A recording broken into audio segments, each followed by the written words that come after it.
Hey family, welcome. I'm CJ Jamie Pelaez, Sifu Rivera. We got Sifu Phu over in Israel. And who do you have with you, Sifu?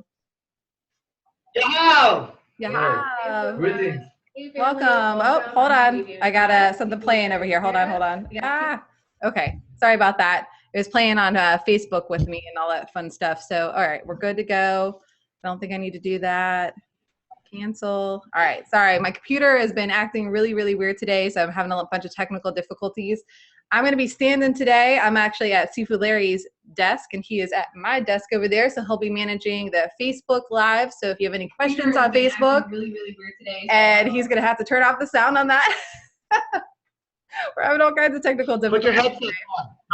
Headsets on. Yeah. Do you have any headphones, Larry? You took them from me. I don't know where they are. They're not right there. Okay, well, there's no headphones, so you don't need to listen. You're right here anyways. So, all right, cool. So we're gonna get started. This is our members Q&A, but we also allow our Facebook fans to come on as well. So this is an opportunity if you're not a member of Enter Shaolin to kind of see what it's like to be a member and to be able to ask some questions and get some awesome knowledge from Sifu Phu. And any questions that you have, we're here to help you. For our members that are actually on our webinar on our Zoom with us, it's really easy to ask the Q&A. Just click the Q&A little button and add a question that you have in there, and I'll answer you from there and make sure that Sifu knows what you're asking. And if you just want to talk in general, there's a chat section where you can chat with us or all attendees. So you can choose whether you want to just talk to the panelists and see, it'll just be private to us. And then if you want everyone to be able to see what you're saying, just click on all panelists and all attendees, and that way everyone will see what you're saying. So just to recap, you got a question on your Facebook, put it in the chat section. If you are on the live webinar with us, make sure you use the Q&A spot and we'll get you taken care of. Real quick, I want to give a shout out. We have Alvin, Caleb, Catherine, Christopher, Moshe, and Rick. So welcome everyone. And while you're thinking of some questions, I am going to go ahead and go to our email where we have a bunch of questions. Some of them we didn't get to last time. So we have Clint. Clint says, real quick, Shabbat Shalom, Moshe. Shabbat Shalom. Yes, Shabbat Shalom. Yes, absolutely. So Clint says, I was recently sitting on my sofa practicing hand movements, and I wondered when we can not root ourselves to the ground, such as when sitting on a sofa or laying in bed, something that has considerable give to it, what types of strikes would be best against a standing assailant, such as a nighttime home invasion or something like that, where the assailant is within arm's reach without a firearm of any kind. My first thought was a combination of grappling and finger striking, using the assailant as your anchor. What would the Ngo Dac Na system emphasize as the most widely usable and applicable situation in that? Well, if you talk about lying on the couch, or like if you're laying in bed, so laying in bed. Well, yeah, like and it's all going to depend where you're taking your leg out area. They're trying to choke you, so this is all going to depend. But the most important thing is stay in tight. Never allow yourself to extend. If you extend, he grabs you, he'll pull you. He can pull you off the bed, he can drag your leg and break your ankle. So everything should be tight, knees should be in, hands should be in. Now, if you're under a blanket, that's even more rougher. So you got to try and kick the blanket off you, because I would say wrap it around his face, but the blanket might be so big you couldn't bring it there. But literally keep tight, turn in. Anything that comes at you, you always want to kind of hit up, create an arc and create a hook to bring him into you a little bit. And try to get to the head. If you're within a veil, pull the head down, get the strike out fast. If he's close to you, go for the the nasties. Go for the eyes, go for the nose. There's no reason a assailant should be in your bed or up by your bed at the middle of the night or on your couch. There's no reason. So he's there to do you harm. So instead of being the victim, let him be the victim. Do the harm, create the damage. Best thing, like I said, keep your hands tight. If he's gonna try to do anything, if he has no weapon, he's gonna try and choke you or knock you out, because that's the best way to subdue someone. So he's not gonna try and just grab your leg unless that's the most available option for him. So if he's got you by surprise, he's probably gonna get you there if he's on your side. Now, if he's coming from your leg side, crunch up, close up. When he gets within certain strike range, kick out. Anywhere between the hip to the thigh, you want him to buckle down so you get to the head real quick. You want to get the head to do the damage. People can take a lot of body shots, so it might be a struggle. If you can get to the head real quick, you can shut them down fast. So advice, cover up, close him tight. Use your legs as your first range. If he's around your legs, if he's in your arms, then cover, come up, and think of almost like doing a crunch. It works in grappling. Whenever you're in a grapple, if someone's on top of you, you do the same kind of thing. You cover up, you kind of like parry off a strike. You want to come up, do like a crunch, get to that neck right away, hook and bring him down, and then you can do locks or strikes. Personally, strikes is better. Kind of like huh? That's good. Yeah, so it's kind of like this. What to do? So I have a bed behind me. So you see, here's the bed. There's a bed. Just a perfect scenario. What to do? So if I'm here, and I'm just like, it's really good. He's gonna attack me from, let's say, coming in here, he's trying to choke me, trying to here. See, I cover up like this. I get it. Oh, I just hit him. Sorry.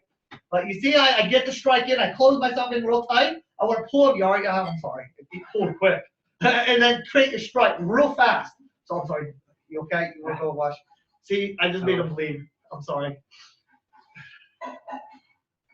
I pulled it in real quick. Let's do this slow, okay? We'll do this very slow. The dangers of training with Sifu Phu. I see the choke. I want to come in tight. I bring my knees in tight, and I let him fall in. And my knee, if you can see, is right here. He fell in when I brought my knee up, and I took his hands apart. That hit him. So, boom! I bring it in, and it creates a strike. Now he's going to go wash himself. But you see, I did this. I want to bring my hands up right away. I want to bring him down, create my strikes, turn the knees up, keep the strikes from many different points. So if he's fighting for the head, trying to recover, use the knee to break the body position, then go back to the strike immediately. And I'm sorry, I did not mean to hurt him. But it was so quick when he went down. Like I said, if you see someone coming, cover, see, real tight. See, I bring my knees in, my arms in. I want him to come in because if he's coming for the choke, I want to keep the cover. I want to bring my hands apart and bring this knee up. If he's leaning with all his weight, he's going to come down. Now, if he's going for punches, you again, cover up and let him try to hit to the waist so you can bring him to the sides. And again, go for the neck right away, bring him right down, and start wailing that face. Awesome, Sifu.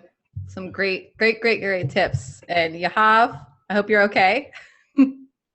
That looked like it hurt. I'm okay. You're good? All right, awesome. All right, so Mark Bailey says, most striking and countering is demoed with a person striking to the head.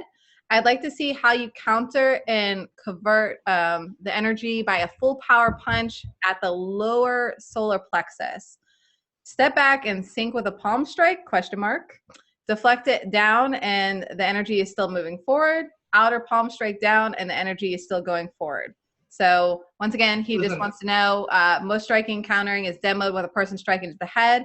And he wants to know how you would counter the energy by a full power punch at the lower solar plexus. From the low, so like everything and all things, the principle works the same. You want to think of how to create the strikes. So I do it very slowly. I'm not doing it hard now. I'm going to do it very slow. So you can see the strike that's here. So if someone's coming like an uppercut to your lower solar plexus region, again, hands should be up close, tight to you. And we're doing this slow. I'm not doing it fast anymore. So the goal is if your punch comes, the best is just bring your arms like a hammer down, okay? Or this way. Do not overreach and overextend. That's how you get hit. So you can see my arm roll over the point. Short, quick bursts are the fastest and the best, okay? So he's going to do so because I'm not going to do it. So if he comes at me, he goes again, boom, you see I just hit. And then your arm comes down. So you want a quick burst down to quick burst up. Don't waste time trying to block. Think of striking and counter striking. So when the punch comes to sofa, so I come, see? So right away, so your body sits. You want to create a sitting. He comes, just do it slow.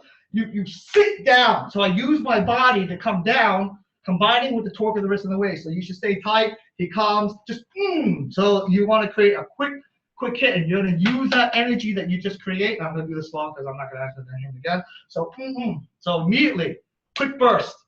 quick hits to the point and to the next point. Do not waste time trying to block. Do not waste time trying to get away from harm.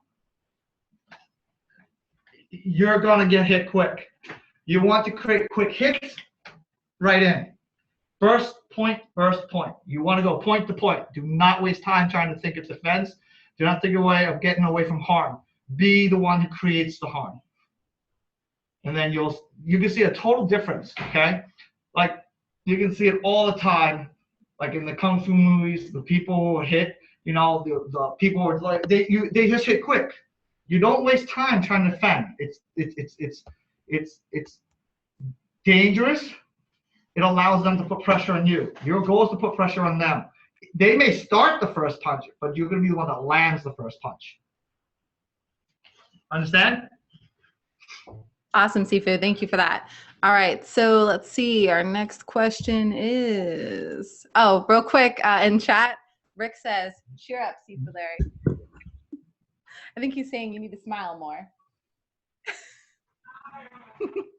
Smile. All right. And Russell said the one with the bed said it reminded him of the beginning of the jong routine.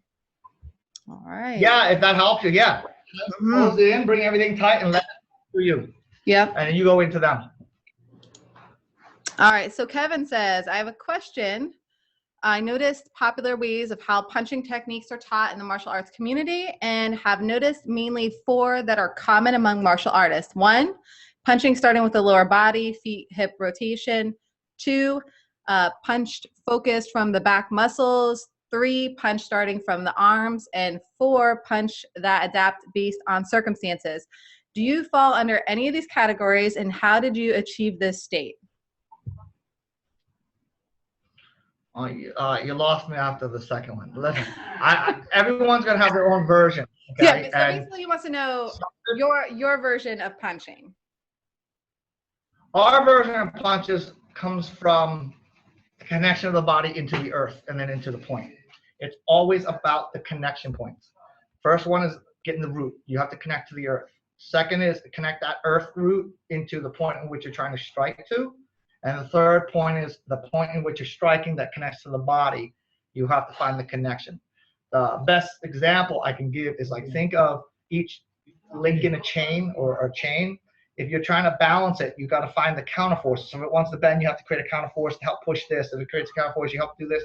And you want to create forces that can drive it to the tip. Or think of a very light foil saber.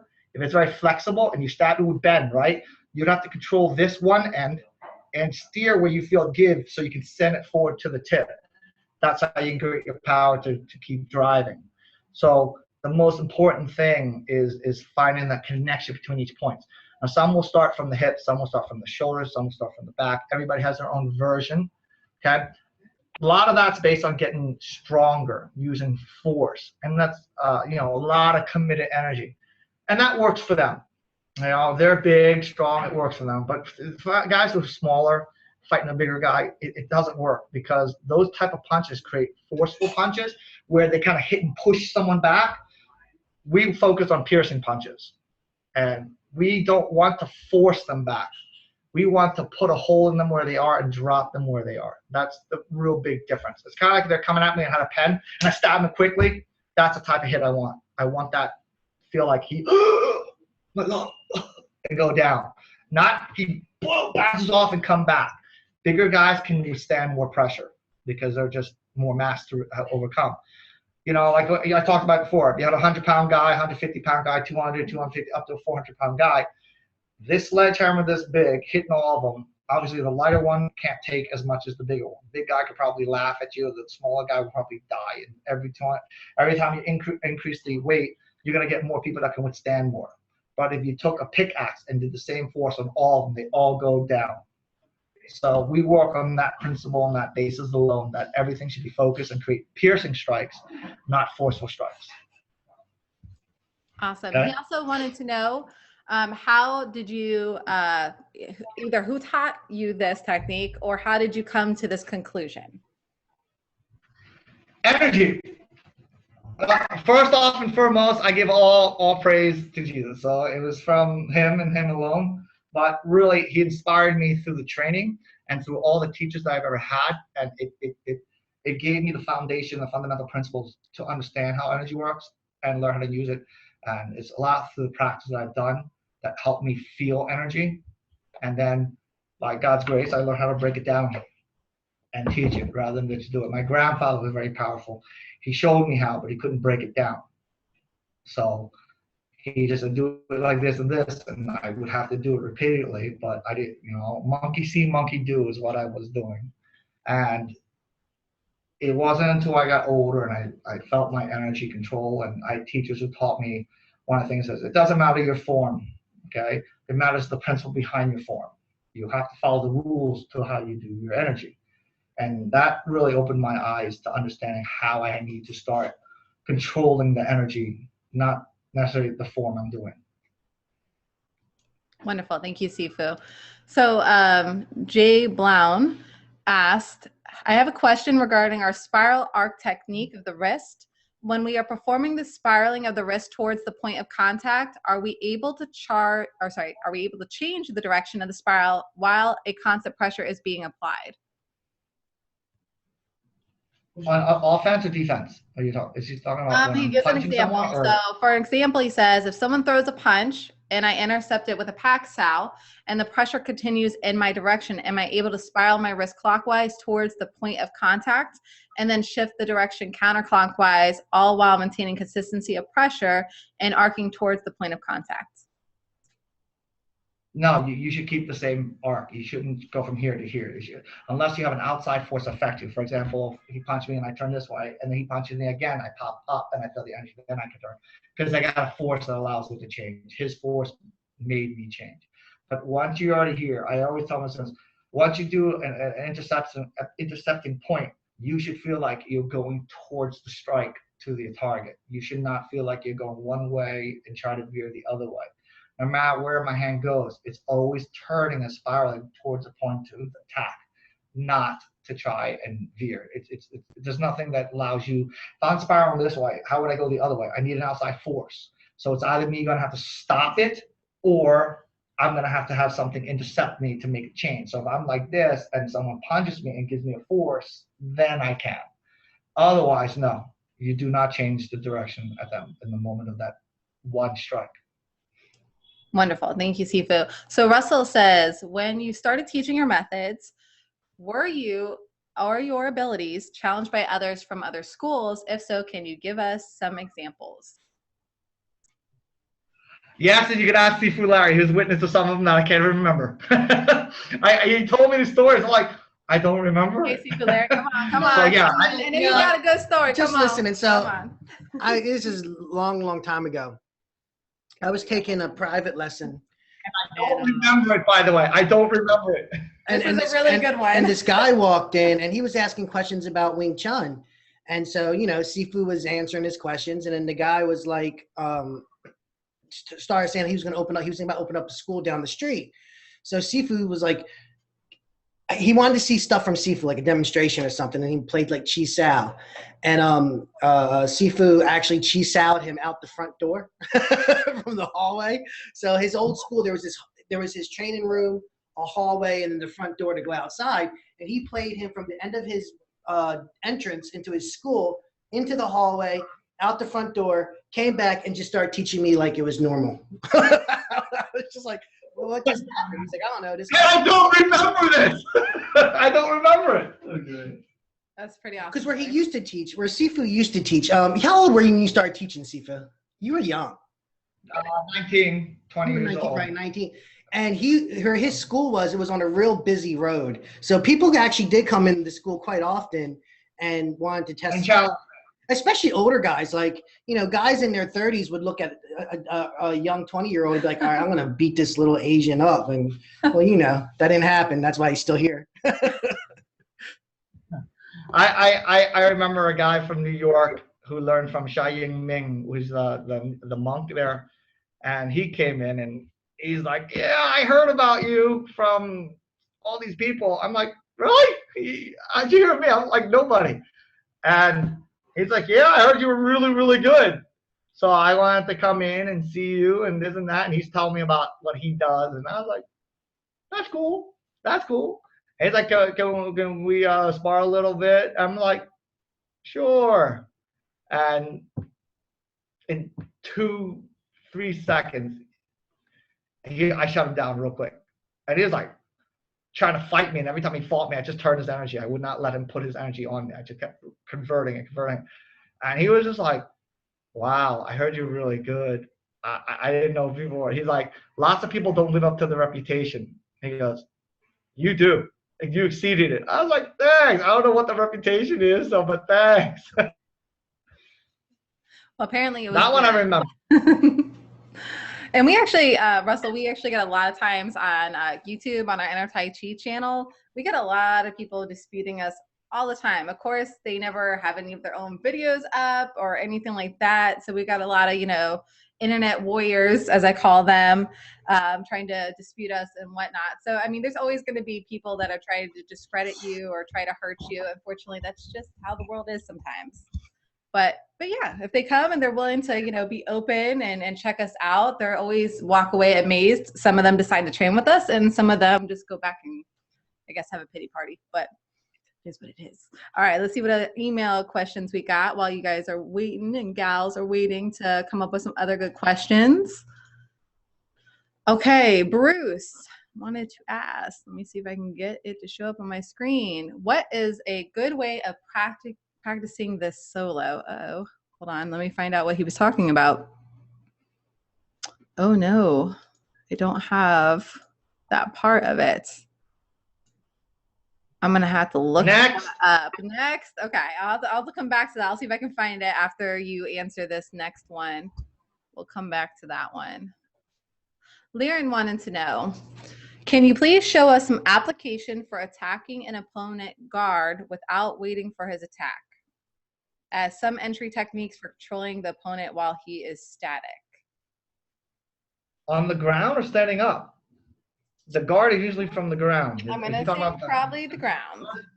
He didn't say, but I'm assuming so because, like you said, the guard's usually the ground. It's kind of hard to do it in this little tiny room. Okay, so I'll save this one for when you come back. let me mark. Generally, if you're at the bottom of the feet and you're trying to get in on someone, if they hold their legs up and on the inside tight, then I usually will cut one step and I'll slap towards their leg and cut to the side and get to the knee side and go for it real quick. If they have their legs open and they're open like this, now you see that in MMA, okay? You see a lot of people hold on the ground, they're on their guard like this with their legs open, which in MMA it's fine because groin kicks not allowed. So they can do that. But if someone did that, you just go right in for the groin kick and it's pretty much over for that. But if they keep their legs in tight, which they should in the street, because having your legs open and having your legs out, someone can grab that ankle and pull on it real quick. Me, I would seal it. If I can see their legs out and wide, I would just take one step in. Hopefully, if they do what they're trained to do, they will try and kick you and bring their foot to you. And if they bring the foot to you, it's great. Now you can get that wrap, that seal, and go for the break right away. So if you're on the ground, if that's what he's talking about. If you're talking about like a boxing guard like this, and if someone's like this, then pretty much it's fine over here. Good. So let's say he's in a boxing guard. Boxing guard like this, depending on how he holds his hands. So everyone's gonna have their hands slightly different. Okay. One of the fastest techniques is if he's in his boxing guard, you can, if you're initiating the attack, is you could just go right in, push the hand towards the face, and go right in. If he's keeping it tight like this, do something when I move, okay? Like do anything. So you just take it real quick. You just take a quick slap and you create a forward energy with a turn. Don't just pull because he'll fight and pull, come in for the punch if he's doing that. What you want to do is you want to bring this energy across the body. So this way, if he tries to punch, it's crossing him. So lots of times, if a guy's a boxer like this, now if he holds his hands like this, more in front of him like this, then you could just do a double slap and into the head. So it depends. If he's moving. Now, if he's stagnant, not ready to fight yet, he's just waiting for it. Like he's afraid to attack you. Then if you want to make the first attack, hitting to the point, fastest way. You know, like if I told him move your hands when you see me, kind of, I'll go here. So if I'm going like this, he can move his hands, right? The goal is like a snake, very, very quickly. Okay, quick to the point. Don't try to move his hands and create focus on getting rid of his hands. His hands in the way to a line attack. The reason why I intercept his hands is because I just want to clear the line. That's all I want. Okay? So the idea, again, go back to the fundamentals. Create counter-striking techniques or striking techniques. Do not create trying to block techniques or trying to pull him away technique or get him away technique. Go right in very fast. It's quick to the point and get in. Okay? So if his hands are close like this, you can do like this, and you snap those hands together, and you create clapping. You hurt his knuckles. And then you can go in for the hits. These are all different theories, and every one of them works. It depends on the person you fight and how he holds his hands. Whether, you know, like Muay Thai can hold it like this. Goal is to slam his knuckles together if he holds both hands out. If he holds one hand out, one in, like this, I call it the knock technique. Do that for me? Knock. Wow! Break the metacarpals real quick. The fight's over. Okay, you broke his hand. Okay, so you do what we call a knock. If he holds his fingers out, grab the fingers and go for the locks. And again, these are all different. If a guy's putting his hands out and holds like Wing Chun, and he brings it out, he's stupid enough to extend it to the point where it's at full range, then just grab his fingers. He's not gonna, if you're like this and you keep tight, just bring it out, and then he'll never see it coming. Unless he's experienced it before. Oh, well, I'm not smart enough, I'm not dumb enough to bring it out. Your hands should never be fully out. Like that, same thing, same thing. You want to just keep your arms in tight, like you said, snap it out like that, snap it out like that. You don't want to, he just kicked me in the face. You know, movement should be tight in your body, and like a snake, you know, they're very quick in their strike, right? You see? Your hands should be tight, nice and relaxed in front of you, and you just out very, very fast. If he's tight, snap it together. If it's extended, hit that hand, break the knuckles. I mean, the metacarpals here. Just go like this. You know, when he uses his palm, that represents his knuckles, quick like that. And then you break the metacarpals. When those break, the fight's over. He's not going to want to fight with broken hands. So if that's the hand guard you're talking about, if somebody holds like this, real tight to the head, smash his hands to his face, and go in for the attack. Do quick damages. Keep that in mind. Your principles either knock them out, lock them out. Guys, with that question, I'm going to finish this webinar in a hospital. Calm down. See, it's not just me. Right. He hurts. Yeah, now you know how Larry feels, right? He's mean. Good. Y'all have skin. I'm not mean. Focus. So Russell said on his question that he had asked about, you know, he said, how many years had you been training at the point when you sparred with the monk?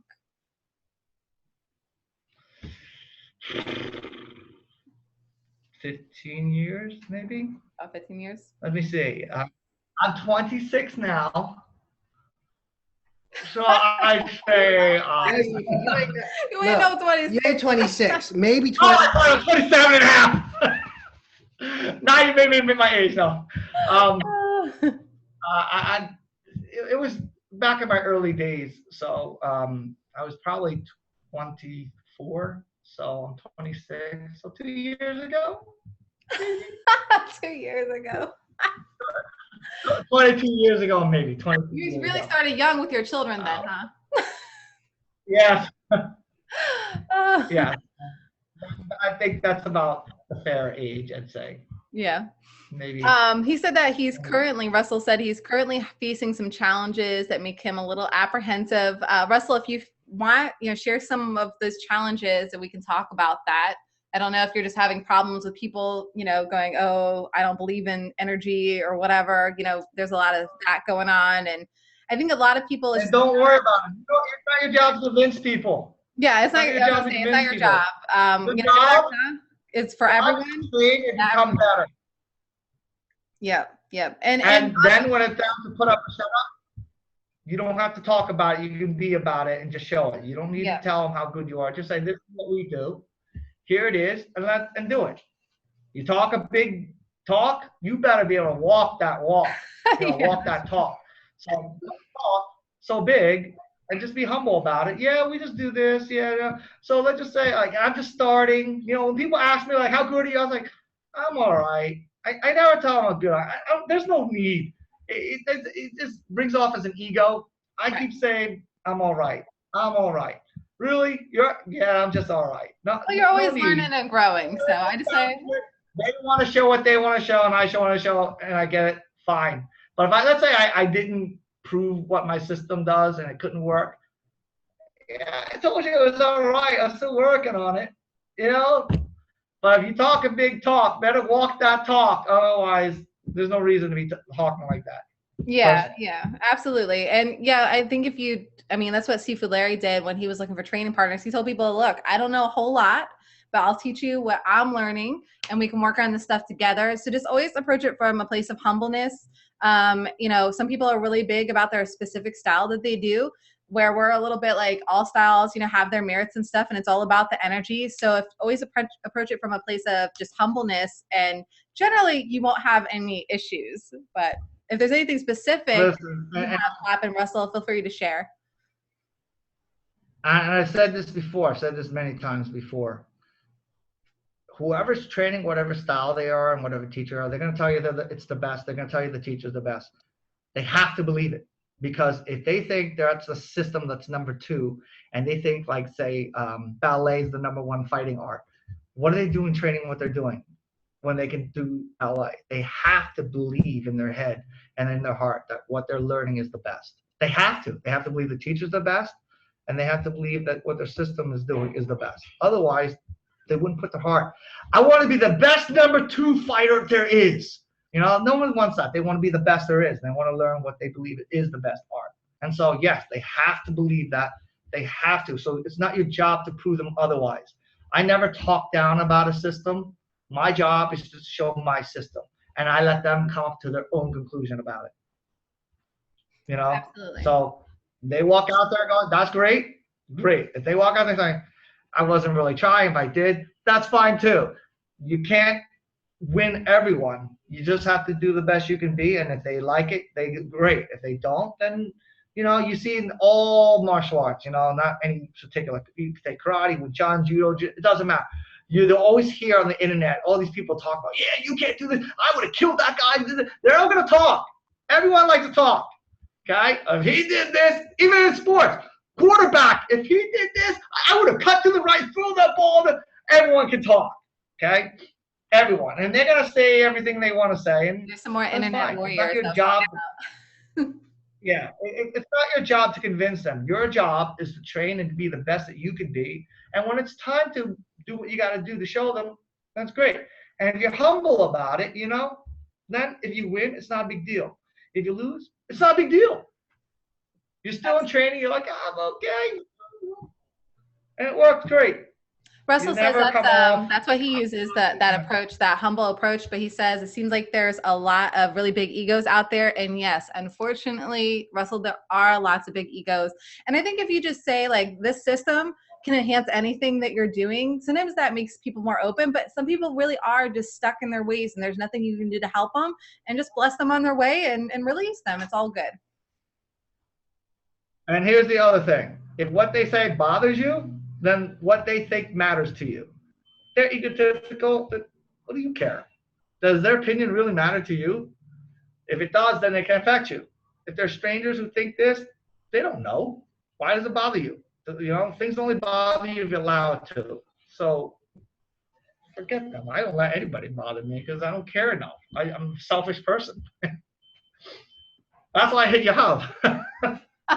Aww.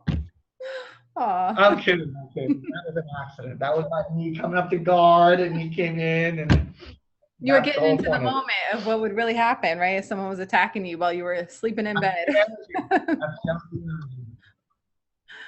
We just did an Aikido seminar today. People fought me tooth and nail. Yeah, but what if you did it? It's like this, and you're giving me all these questions. You know, you don't understand. One guy's like, "Well, if a guy's punching really fast, you can't lock him real easy." I was like, "Of course, I would never lock a guy who throws fast punches. It doesn't work." Right. They're Aikido school, so they're lock him. He's trying to argue that if a guy punches fast, you can't lock him. I didn't argue. I agreed. I was like, you can't lock a guy who's punching fast. The best thing to do is hit him back. Right. It kind of shut him down. Talking about how Aikido can lock, and it's like, no, Aikido cannot lock a guy who's throwing fast hands. It's not going to work. You got to hit him first. Take his balance, or do both. Right. Not every technique is for every situation. So Raphael said, Sifu Phu, could you please give us an example on how to use toe on kicks? So the transfer of energy.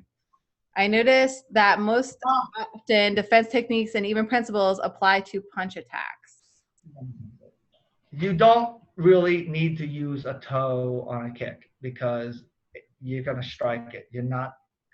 Hands, you can use toe because they can put pressure, maintain pressure on you. Kicks, they don't. Who's going to kick someone and go like, don't do that? It's not feasible. Unless you're on the ground and you're standing up and you're holding a leg, there's really no reason to use toe. It just strikes. Okay, so if someone's kicking you, you hit into it. There is no reason to move around it. So toe really isn't applicable to a foot unless you're on a grappling state where you got a guy's leg, he's moving his leg. Apart from that, standing up, there's no toe. Just break his toe. You know what I mean? But there's no using Sink your energy in. Sink your energy into them when you're kicking them. Bam! That's what I was learning yesterday with Sifu Larry and with my training partner, Kevin. Lots of fun. I got bruises all over my legs. It's all good, though.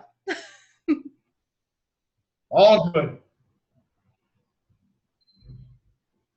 Russell also said, would you please, Raphael, he says, would you please show us how to transition into a forelock from a roundhouse punch as well as a straight punch?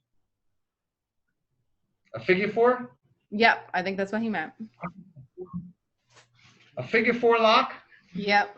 From a roundhouse punch, you can't do it. Not unless you can swing it down or around. Most common thing, like if you're going to go the long way, this is just going the long way, okay? Personally, I would not do it. I would just go for the strikes. But if you want to get a lockout, okay, as you can see here, he throws a punch. Yeah, it doesn't matter. I pop, and I would have to bring it down to exchange the hand and go like this. It's not feasible to me, but that would be the way you would have to do off of a round punch. I personally would never do a figure four lock on a round punch. It's not really feasible. From that straight line punch, yes. A round punch to a hook punch, absolutely no. I would never do it. A round punch, if anything, I would pop, get inside, go into a figure four arm bar. This would be what I would go for because I don't need to turn him around. I don't need to switch hands. I take the energy by itself, just come up, draw down around the elbow, and then I can go for the lock in the arm and break the arm that way. I would do a figure four arm bar lock, but I would never do a figure four wrist lock from a round punch. What about a straight punch? Straight punch, when a person punches straight, move out, get in. Okay. Now again, if he punches, I would just create a slip off, get the strike, and get to the hand and pull him into that hand position, and then do the figure four from there. And again, a figure four way of locking is through the wrist and the wrist alone. Okay. Don't try to lock him by swinging the arm. The power comes from the wrist. So if I want to lock him, I lock him not through this, through that. Okay. Awesome. Thank you, Sifu. That's it. So Simon would like to know, he says he's new to Wing Chun and Enter Shaolin family. He's enjoying the videos and messages, and he's wondering if the back fist is used and produces around the same force as the jab. Did Simon says? Back fist. Simon says? Yes, that's correct. Simon says. A back fist can be just as powerful as a straight line. It depends. And again, you're always creating the piercing strike. Okay. So whether it's straight line you want to pierce, if I'm doing a back fist, and again, if he's throwing a punch here, and here, it's again, it's a snap of the wrist. It can be very powerful.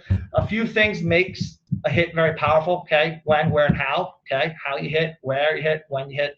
Okay. The other thing is like another outside force is like if you can pull them into the strike, or if he commits to the strike, or if you're going to close in the strike. All these things make a factor. So if I'm using a straight line snap fist, boom, if I move my body in, I can do it. But if he's punching me straight and I can get his hand to fall forward, I can generate more power that way too. So again, all those makes the factor. But both hits are very powerful. It's kind of like thinking like a very sharp knife and a very sharp pen. if I stab him with either one, is it still going to do the same damage? Yeah, a knife can cut a little bit more, but a pen, they both will still puncture and do deep. And if I can strike with a lot of force coming in deep, on a snap into it, I can create a lot of energy and create damage that way. Where is the 3-proof in the side? The 3-proof comes from the parry.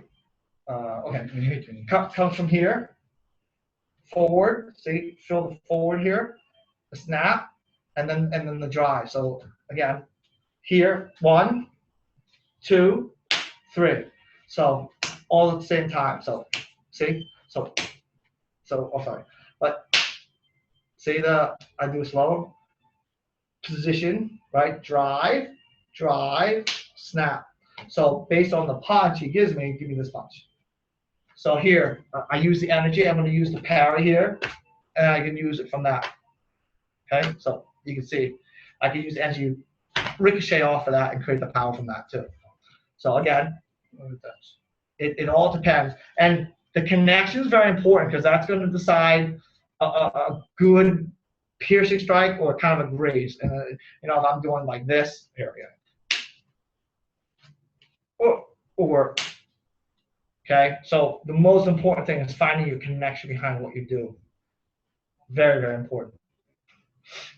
Okay. Wonderful. Thank you, Sifu. Rick wanted to know in regards to the toe and the kicking, he said, what about using a foot block? Would the toe be applicable there? Ankle drop? A foot block technique. A foot lock. So there's no such thing as a foot for the toe. It would only be an ankle. Yeah. Would you block or block? Block. Like a foot, I guess, like block a kick or something. Yeah. There's no such thing as blocking. No such thing as blocking. It's striking. Strike. No blocking. Pain. Blocking means that you're receiving energy and you're holding to withstand. You're not doing that. You got to initiate to create the strike. So if this is a kick, let's just say this is a kick, it's not a block. I'm not blocking him. I'm initiating turns. I move the energy through initiation of the turn of the wrist. So movement should be very small.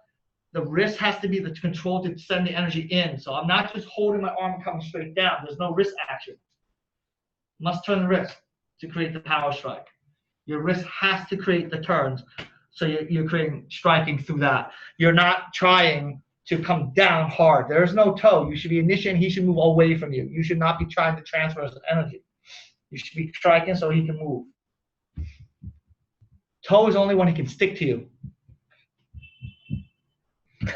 Whoa! We can't hear you guys. We're muted on purpose. He goes, should I attack Jamie? So I attacked him first. No. Good student there. Jake, don't hesitate to initiate. For those of you on the webinar, you probably didn't see that, but you'll be able to see it on the replay. On the replay, you'll be able to see us all side by side, so you'll get to see like all the silly stuff that kind of goes on in between. But when you're watching it live, it doesn't show that for most of the webinar attendees that are on Zoom, but you'll be able to see it later. So make sure you watch the replay. All right, so let's see here. Okay, so we answered the back fist. We're good on that one. Who else do we have? Any questions on Facebook, No, Pelaez? You're gonna ask? No one said anything. Oh, okay. All right, let's see what else we have. We just answered that one. Okay, so Gaetan said how he wants to know how he can be more relaxed and more fluid when doing Chi Sao. Depending on who you're playing, you need to work with someone. Because if they're all going after hard, it's hard to relax. You know, what were you gonna say? I was gonna say I wasn't able to relax playing Chi Sao until I stopped trying to actually beat the person, and then stopped caring if I won or lost. Right? Because if you're always trying to win, you're a little tense. You're a little bit aggressive. Does that make sense? Yep. You know, so to relax in Chi Sao is a matter of giving up your own desire and will to actually win at the game, and listen to what your partner's saying to you by feeling their energy.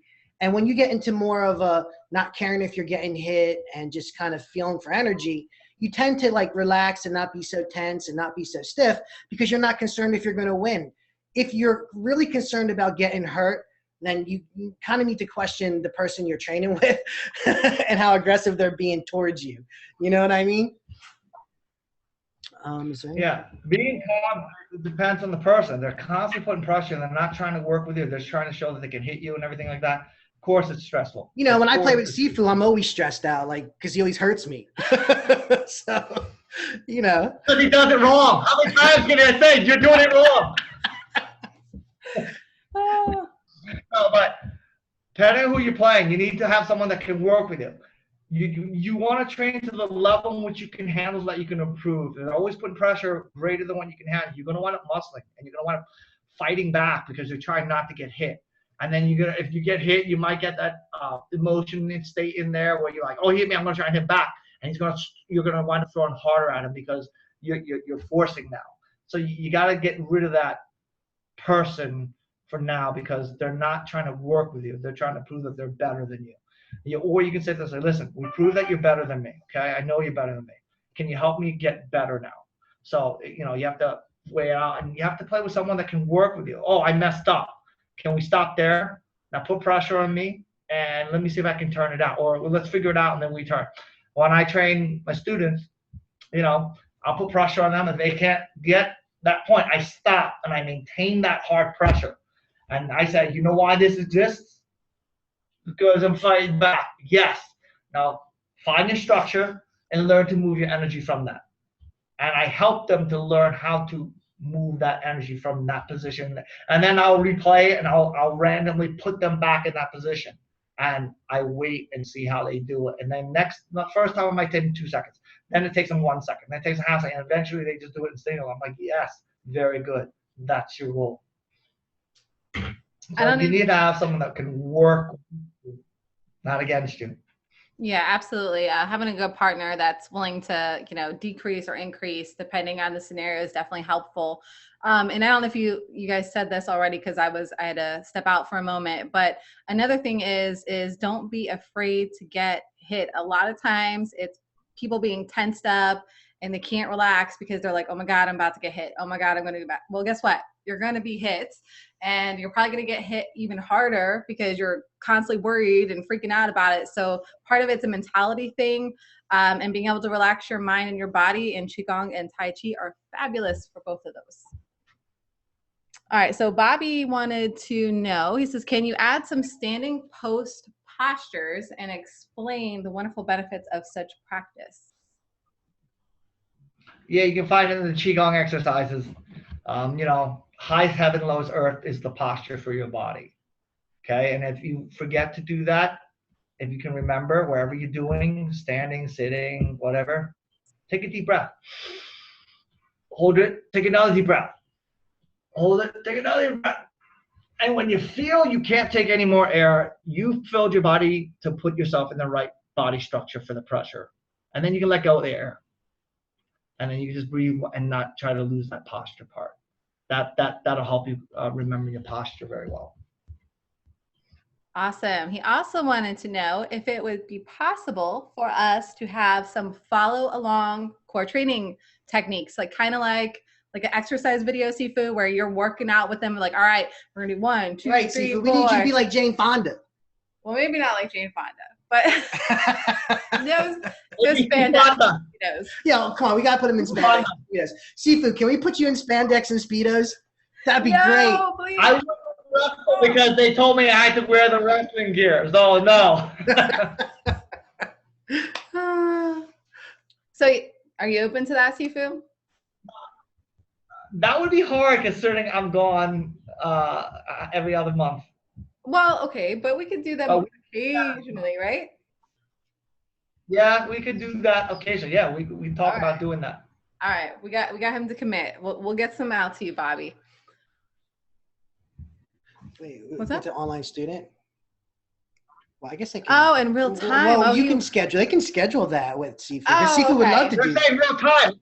Oh, he wants to do it in real time. Well, we have some that we can schedule where they can schedule some. If you know. That might be possible. Right. I don't know if we could ever get, you know what, Bobby, if we could ever get someone on these webinars that are willing to do that, we could totally do it on the webinars, which would be really cool. 100 but more. And also, Bobby, if you want, though, you can schedule time with Sifu if you want to be able to do some exercises with him, or Sifu Larry as well, because he's also like strong like a bull over here. So he can do all the good Or stuff. you can't exclude her. Yeah, you can do it with me, but we're going to do some modified stuff. I can't do all the same crazy stuff these two can do. I'm still working on it, but if you want to, you know, I'm probably maybe at your level and want to work and sweat it out together, I'm open to that. You can go to entershaolin.com/schedule, and you can schedule. There's different times. You can choose 15, 30 minutes, 45 minutes, I think maybe even an hour. So you can do that as well. And she can wear spandex. I'll wear my cool leggings. Oh, look at that. Nice flowery leggings. I'll wear spandex, but I'm not sure, dude, how that'll look. It might be kind of funny, and I might get it. It might go viral, but probably for all the wrong reasons. Maybe, you know what? Maybe we could have like a core training webinar. We'll do like a 30-minute, you know, like once a week workout with Sifu Phu. That might be really cool. We'll figure out something, Bobby. We'll discuss the options and we'll figure out something cool. All right, so let's see. Kevin. He says, I have different videos on YouTube about defending oneself against someone wielding a baseball bat. And he's not an Abbott member. I did let him know that we did film this for an Abbott member. But he wanted to know your thoughts on dealing with this type of scenario. And what should you do if you can't run and there's no weapons except your own body? Scream at the top of your lungs and charge into battle like a warrior. That's what you do. Throw them right off their game. Here's advice I can tell you. Okay? Obviously, if you can't get away, you want to have a weapon, and most people can have either car keys or most people have this. Okay? You're going to hold the cell phone in your hand, and you're not calling anyone. Okay? If you can, call 911 right away. But these are very strong weapons. Okay, and actually I'm teaching women self-defense this way too, using keys, using cell phones, and you basically learn to use corners of your phones. So they are a very good weapon. So if a guy came at you like this and he comes at you with a weapon, like you can use this and strike him, and that hurts and then you can use corners and hit. You can use the base of the phone on the flat. You can use to the corner. This is a very good weapon because it's very strong. You know, most of them are made of metal and you got a casing around it. This hurts. So if you can, and again, everything's going to depend on the strike, how big the swing is, but have a weapon with you too, because it's going to give you an advantage. Obviously, a weapon always can give you an advantage over no weapons. And again, that depends how you use it.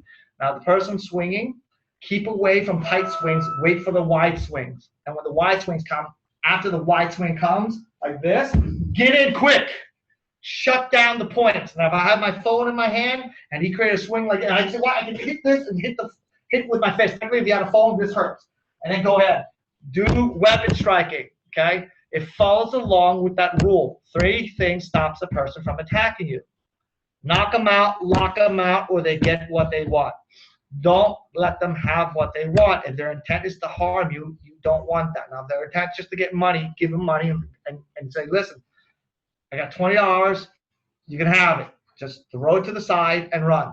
If that's all they want. Now, if they wish to do you harm, then you throw the money to the side. So once their eyes look to the side for the money, come in and create the strike first. Okay? Even though you may have the feeling of disadvantage, you do have a certain amount of control. Okay? So, and I was talking like that, I demonstrate all the time. If I say, here, you can have $20, I say, just take it. I can bring my hand this way, and his eyes will immediately look for the money. He might reach for the money. I can control. If I go like this, here, take it. I can make him go that way. I go down, I can make him look down and bring his hands down if he is willing to look at it. And if you show money, people like, here, you can have $50, you have $100, and you put that out there, take it. And I'm like, just take it. I can make him look down if he reaches for it, and I feel like he's still gonna bam, bam. I have the phone in my hand. I can create the strike off of that, and I can break bones with the phone. Okay, phones are very, very hard. I can break bones with my arm too, but if I'm a girl, I might not have the density and the muscle, or might have the strength to strike down. That's where this is handy. Or a key. Another weapon you can use. Put it between your knuckles and stab. Oh, no. Yeah, throw in their face. Like, there's all kinds of tactics. I would say, do. I actually, if I go out in public, I always have just a small, not a lot, just a small few pieces of change in my pockets. And I've, over the years, like, especially when it was taught to me by my dad, was to, throw change in their face, but it's how you deliver the change into somebody's face. It actually stuns them for a second if you throw a lot of change in their face. And you can kick them in the kneecap, or you can run away. Practice I was gonna say, practice it, right? Practice launching change at the wall or something. Using your 3-proof and energy. Right? Somebody wants to fight me, dude. I'll be like, all right, let's go. And I'll put my hands up, and I got change in my hands, dude. I'll just throw it in their face and run away. Because I'm a big scaredy cat. I don't believe you. I don't believe that he's a big scaredy cat. So I did find Bruce's question, what it was in regards to Sifu. It said he wanted to know, he's the Ngo Dac Na version of the Fook. He wanted to know what's a good way to practice that solo. Do the woo first, and then learn to turn the wrist without dropping into the elbow. Woo, hook. Woo, hook. You can bring the arm down, but never let it go down to the elbow. Okay? So, woo, hook, hook. And you hook into the point in which you make contact. So if it was more like on my thumb side, I hook into the thumb side. If it was more on the pinky side, I hook from the pinky. If it's in the center, to the center. So we create the hook that way. Yeah, and you could practice that also on the jong or a Wing Chun rice trainer too, Bruce. I don't know if you have either one of those tools, but that's a good tool, or both of those are good to use for that. All right, we have to wrap it up soon. Not a problem. Like 7 Not a problem. Yep, absolutely. Shabbat's about to occur. There was absolutely. Wow. I totally agree. So everyone from Israel, Shabbat Shalom. We hope you enjoy your Sabbath rest. Ours doesn't start for a while now. Like, we've got hours and hours and hours and hours to go. So we're going to be working, getting you the update ready, getting this replay available. Thank you all members that were able to attend, and thank you Facebook peeps as well and fans for checking us out too. We are going to be having an Independence Day sale. 4th of July is coming up here in the United States. No, we're not. But we are going to have a big discount. So if you have not become a member yet and you've been thinking about it and sitting on the fence, make sure you're on our email list. If you're not on it yet, email me at support@entershaolin.com and I'll hook you up and make sure that you get access to the sale information, which will be starting on Sunday. So, all right, family, thank you so much again. What's that? It's a good movie. Independence Day? Movie. Yeah, that is. Oh, you're talking about American Independence Day. All right. Well, everyone. I've been someone that forgot what 4th of July was. You're so funny.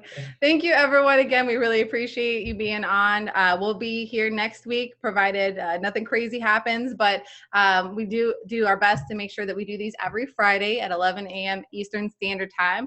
And you'll be able to ask any questions. You got questions you want to ask in advance, not going to be here, that's cool. Email me at support@entershaolin.com and we'll take care of you. Bye, everyone. Love y'all. Bye, shalom.